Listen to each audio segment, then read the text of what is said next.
Just a couple. Yeah, really about a week and a half ago. Yeah, it was pretty epic, right? Yeah.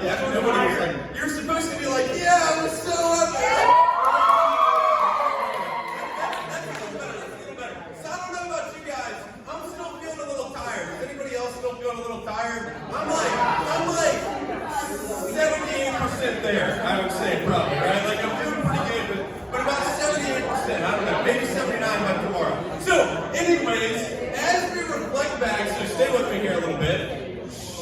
Alright, as I was reflecting back on summer camp, I spent some time and I was like, dude, man, that was just so fun. That was just so awesome. But then on top of that, I was kind of like in awe, like that idea of like how special that church really was. And if you were there, I'm sure you can just agree. And even if you weren't there, this lesson is like totally for you just as much as anyone else. But as I was reflecting back on that, I'm like, dude, how special of a trip was that, right? How cool was it that we got to see so many students come and experience God in an awesome way? But then not even that. Man, I've had like conversation after conversation. I was speaking with one of your guys' dads last night, and he's like, dude, man, my daughter went on the trip.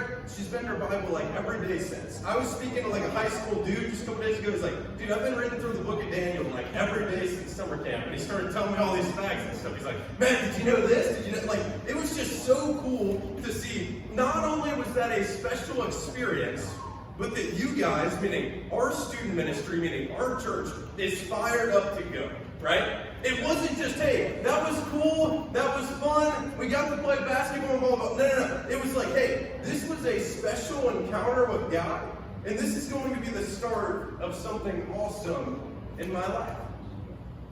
And so now you're maybe at a place where you're like, what's next? Man, what is next for us this summer? What is next for us this school year? What are some ways that if you experience God at summer camp, you're like, how can I step up now and actually be a leader in our student ministry? And that's what we're going to talk about a little bit today. And for some of you guys who, whether you went to camp or not, once again, this is totally for you. I'm sure we're all in the same ballpark on this. We want to have a really special summer, right?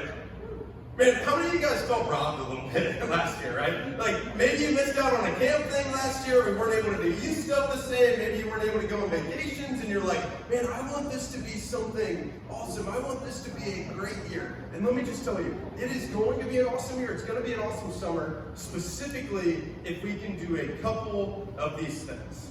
But the first I want to share with you is this. I want to show you this picture here. So can you go ahead and throw that up there, Brennan?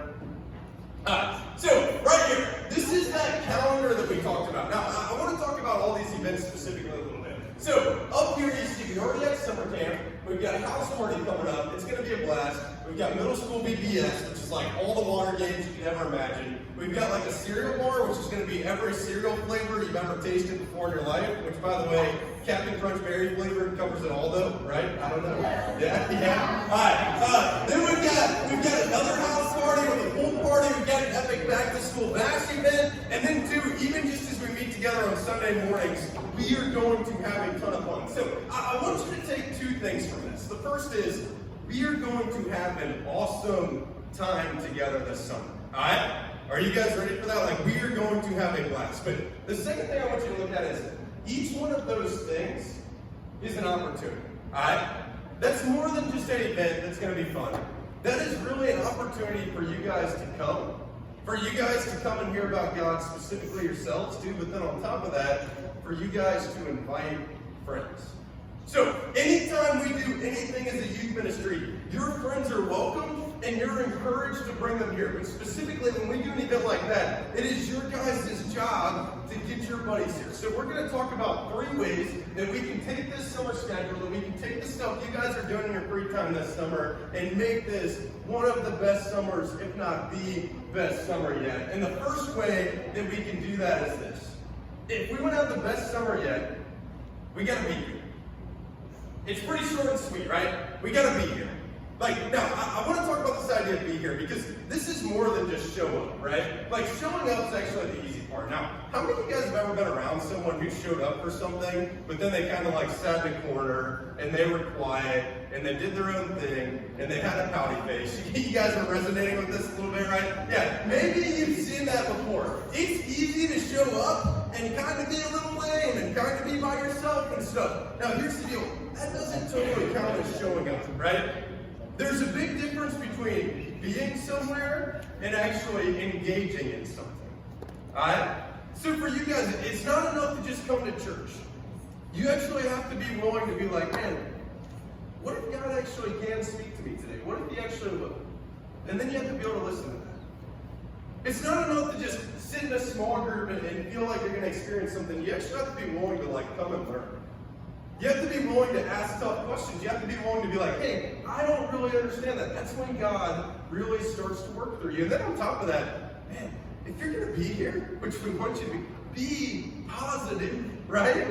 Man, how big of a deal is it to be positive? If everybody's like, hey, this is going to be the most fun day ever, then guess what? It probably will. But if everybody's like, hey, this is going to stink, guess what? It probably will. So when you're here, be here. Such a big deal. The next one is this, and we talked a little bit about this. Invite your friends. Such a big deal. Invite your friends. One thing that I want each and every one of you guys to know is this. This is a big point on this.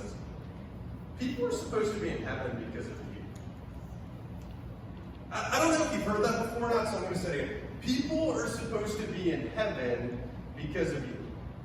People on your soccer team, people on your softball team, people on your football team, people on your family. Maybe for some of you guys, it's your parents. Maybe for some of you guys, it's your siblings. Maybe it's your neighbors. Maybe it's your younger sibling. Regardless of that, people are supposed to be in heaven because of you. And man, one of the easiest ways you can start to make a difference in your schools, in your friend groups, is by inviting people to church.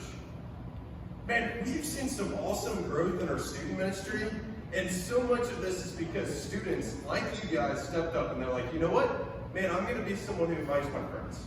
And then you've seen their entire middle school basketball team shows up to anything. Or you saw hey, their entire neighborhood and it's that's crazy, that didn't even seem possible. And maybe they thought that at the time, but they're like, you know what? I'm just gonna start inviting, and then more and more people come. And then because of that, not only do they get to come and experience God, their friends get to come and experience God with them. And that is just such a special thing. So make sure you invite your friends. Each one of these things here is an opportunity for you to invite. Don't forget that.